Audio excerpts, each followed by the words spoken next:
Good morning and welcome to the Core Connection. I'm Mira Rubin here with you on Enlightened World Network, and today's topic is othering and what's the dynamic that is at play when we cultivate factions, and let's look at the impact of this phenomenon on us as individuals and us culturally. I think it should be an interesting conversation. But before we get started, let's take a minute or two to get present. Let's take a deep breath in through your nose and hold it. And imagine clean, crisp oxygen flooding into your lungs, flowing into your bloodstream, nourishing all your cells and your organs and bringing vital life energy to your body and being. And as you exhale, exhale any tension, stress, negativity, fatigue. And now let's take another deep breath in through your nose and hold it. This time, imagine brilliant bright light lighting you up from the inside out, illuminating, electrifying, energizing all your cells, all your electrons and your molecules, lighting you up from the inside out. And as you exhale, exhale any remaining stress, tension, negativity, fatigue. And now let's just gently press our palms together. Very softly, softly, softly rub your fingers against your palms and feel the deliciousness of that sensation. Allow yourselves to become present right here, right now, in these marvelous physical forms that we're inhabiting. Welcome, welcome, welcome. Good morning, Isabel. So good to have you here with us, and so good to have everybody joining us today. I think that this topic of othering is a really, really valuable and important conversation because somehow it's interesting to me, but I think that when we do this as a society a lot, where we create an enemy, and when or a fall boy, or I forget what the frame. Oh my gosh, my words this morning. I forget what the term is, but essentially scapegoats or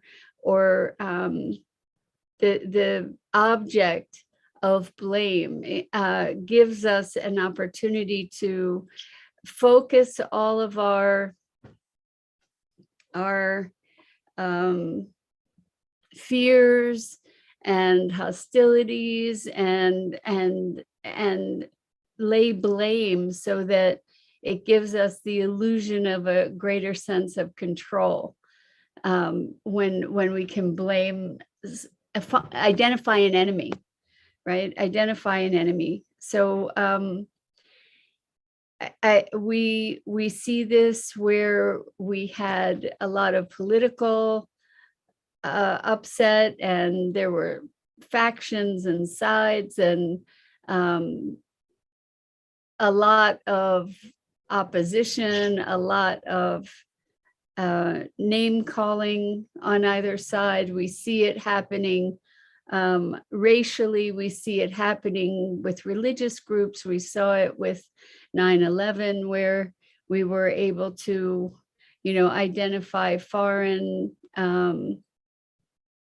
threats and vilify whole groups of people. We saw it with COVID, with vilifying Asian people, just on and on and on. And it's an interesting phenomenon to look at. I mean, I think we see it with COVID now, with people who were vaccinated and not vaccinated, and this whole big polarization and camps and righteous indignation and fury, and it's kind of like a license for crazy is what I see about it. And I'm gonna put a link in the chat for an article by Charles Eisenstein that I found really, really powerful. And good morning, Lisa. So good to have you here with us this morning. We're talking about othering. And this article that Charles Eisenstein wrote, he's kind of a modern day philosopher. And he's a scholarly guy and has written a bunch of different books that are really powerful. And he looks at cultural trends. And this, the article that he wrote is called Mob Morality and the Unvaxxed. And I think that this is really interesting. He starts it off with a quote from Joseph Goebbels, who was Hitler's right-hand guy. And he says, propaganda, this is from Joseph Goebbels, propaganda must facilitate the displacement of aggression by targeting or by specifying the targets for hatred. And I think that, we've been talking about free will and choice and how we are very much at the effect of the indoctrination that we are subject to. And I think that this is a very, very important and interesting dynamic to be looking at, is that it is about displacement of not only aggression, but fear, as far as I can tell.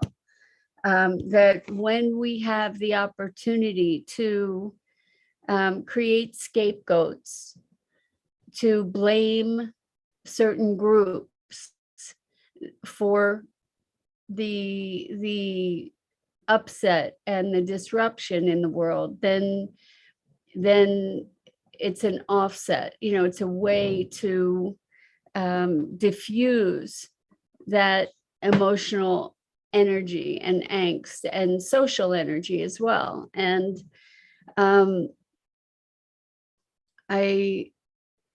I think that this community uniquely, perhaps, is able to be looking at this notion of othering and how we tend to be very tribal in so many ways, whether through our religion or through our neighborhood or through our political associations or our even just our families or the regions where we grow up. There are so many ways that we are tribal, and there's such an urgent call right now, well, always, but now more than ever, for us to be building bridges, to be finding ways to understand one another, to connect with one another, to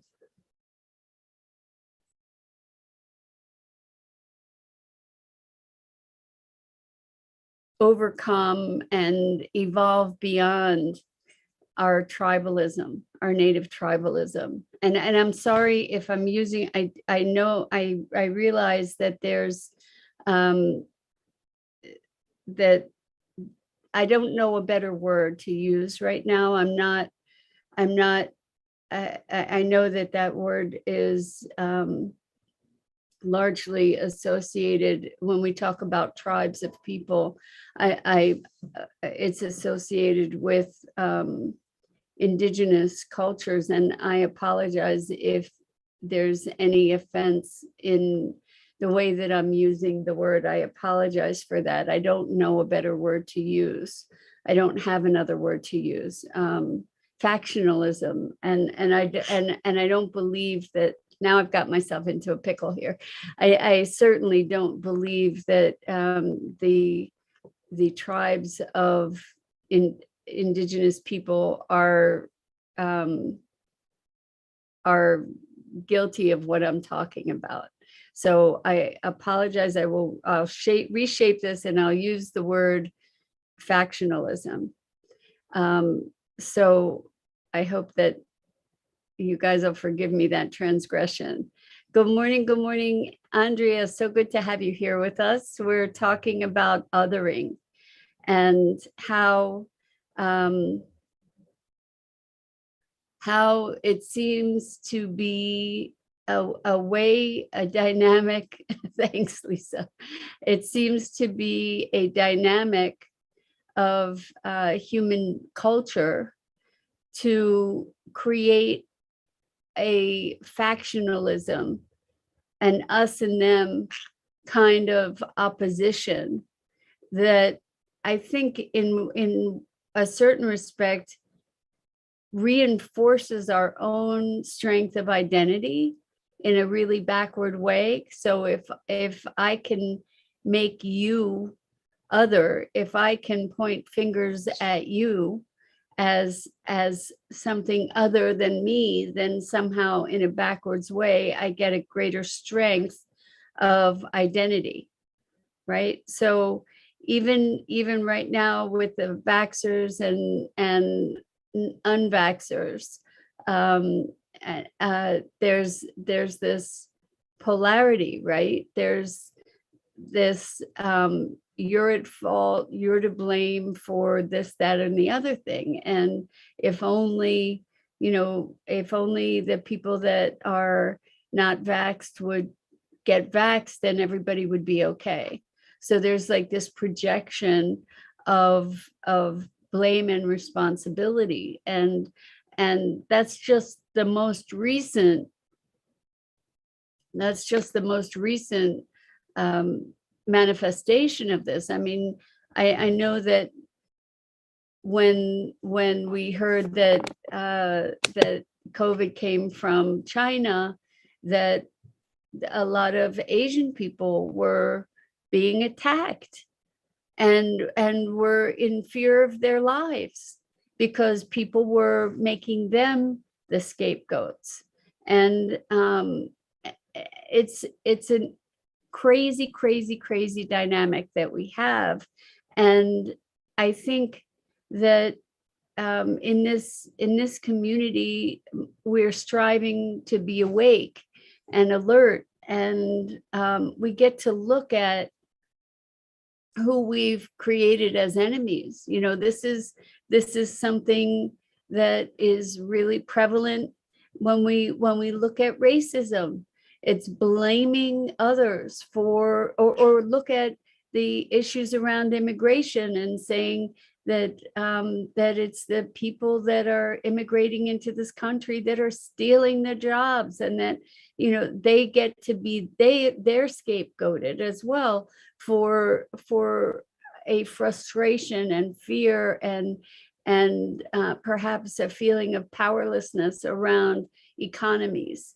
But I mean, there's so many examples of this, not to mention, you know, what we see in other cultures when there are genocidal wars. It's crazy, right? So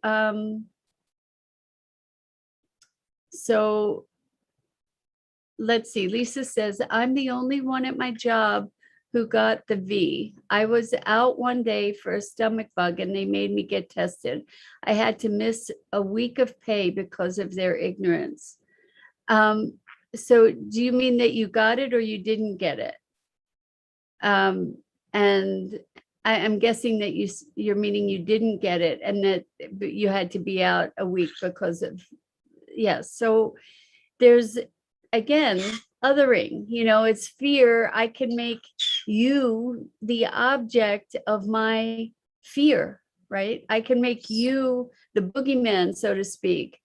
Oh, isn't that interesting, Lisa? So Lisa got the vaccine and none of the people at work did. And then you got a stomach bug and they made you get tested and you had to miss a week. That's crazy. That's crazy. I wonder if there's any recourse it's interesting. I wonder if it's, like now that's a turn where, because you got the vaccine, you're the object of the crazy, of the othering. That's wild, wild, wild. So Isabel says that's the result of mind manipulation massively by the evil forces that have been creating our reality for centuries. Got worse. So, I don't know. I'm not at the place where I feel confident in believing that there is an orchestrated and unified overarching agenda of the manipulation that occurs in our culture. I am more inclined to think that there are many different types of manipulation that are occurring that aren't necessarily coordinated, but who's to say? I'm not the one to say for sure. But in any case, I do know that we are very, very heavily manipulated by our media and the advertising that we're exposed to, and indoctrination from our social groups, from our religious institutions. From it's like not all quote unquote enculturation is evil or has a malicious intent, but if I want a certain outcome, like as a parent, I'm going to indoctrinate my kids, right? I'm going to indoctrinate them into the things that I believe in one way or another, for good or for ill, right? Isabel says, well, history is repeating itself. Second World War. You know what, Isabel? I'm going to put this back in the chat in case you got in and didn't see it before, but I really recommend reading this article written by Charles Eisenstein, and he is talking about the rise of totalitarianism and how it often starts with, creating this scapegoat kind of thing. And Lisa says, yep, what gets me is they know their risk without it. They're in the public towing vehicles and they think I'm the risky one. Cracks me up. Well, Lisa, it's so interesting to me, the again, us and them, right? And it's situations like that you experienced that reinforce or encourage or support the othering, right? Because they othered you, and now it's like them, me and them, right? And I get it. I get that it's a perfect example of the dynamic. And I think that it's a natural response in a certain way. And at the same time, I think we really get to look at that and how we can overcome our tendency to be othering people, because, we've done it politically, regardless of what camp you're in, it shows up in all different ways. And at least you're able to keep a sense of humor about this, Lisa. So that's a really powerful and important thing. Good morning, Susan. So glad to have you joining us. Welcome. And Isabel says, people's conflicts are convenient for distraction of people. 100%, Isabel. I agree with you 100%, that it's another vehicle of manipulation to distract us with these considerations, with creating enemies that we can focus our attention on, so we're not paying attention to the other things that are going on. And Susan says, true. And Isabel says, I never thought it would be possible to live in a USA communist. Yeah, I don't know if it's going to communism in the USA, but there's certainly a lot of scary hints on the horizon about which way we might be going. And I think that because this is a very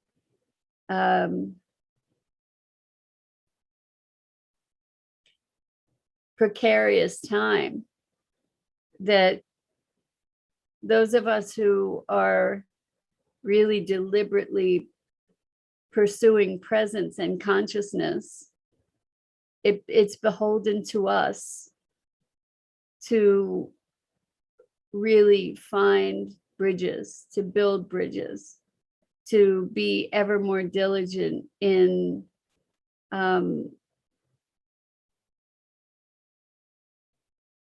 finding ways to communicate beyond this, to not engage in the othering. I know it's really tempting. It's really, really tempting. But we get to find a way to transcend it with each other somehow. So Lisa says the real hypocrisy is they're saying they deserve the right to choose. It's their bodies, yet it's the same group who want to take the choice away from women everywhere. So, okay, so this is an interesting thing, Lisa. I see where this group is identified with a bunch of beliefs. I totally get what you're saying, the contradiction there. And I think one of the things that we get to do is to recognize that we don't paint everybody with the same brush. You know, it's really challenging. I get what you're saying is, you know, I see that hypocrisy myself. When we talk about rights, it's, you know, this goes back to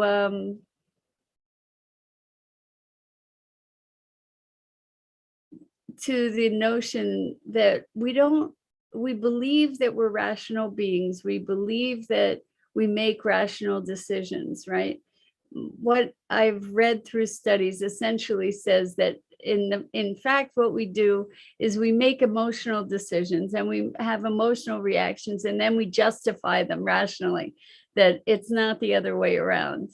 And so it's really interesting how we can hold contradictory beliefs at the same moment. You know, I have always found it very interesting that, although I'm sure it's not the case across the board, but that many people who are anti-abortion are also pro-capital punishment. And I found that to be very confusing. I don't understand that. And so like we're capable of holding contradictory beliefs, and I wonder how much of that is indoctrination versus rational thought, you know. Anyway, so Susan says, be positive, thoughts matter. 100% they do. And Elaine, welcome. It's so good to have you joining us. And I think, let me just see something here.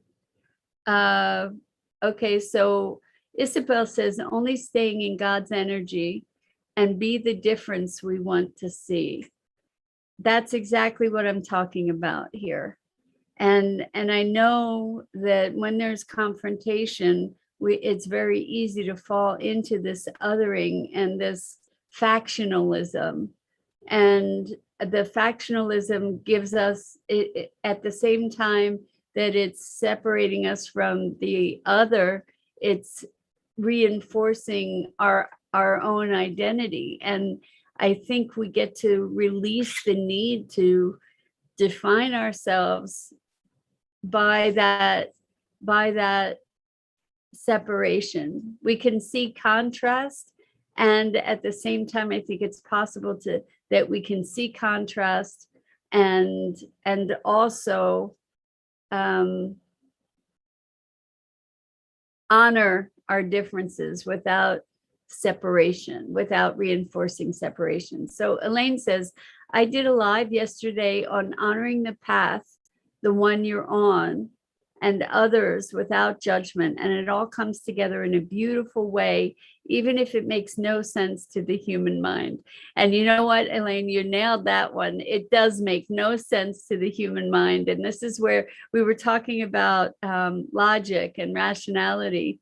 And this ability to transcend separation is for sure beyond the capacity in so many ways of rationality or logic. It doesn't make sense. And that's what we need to do, is defy that, to move beyond the bounds of what is logical and rational and makes sense, and find ways to build bridges and to make connection. So Isabel says, we have to be strong more than ever with God, no matter how you believe in him. Love, love, love. Yes. So whatever in higher intelligence or whatever you find connection and faith in, whether it's your higher self or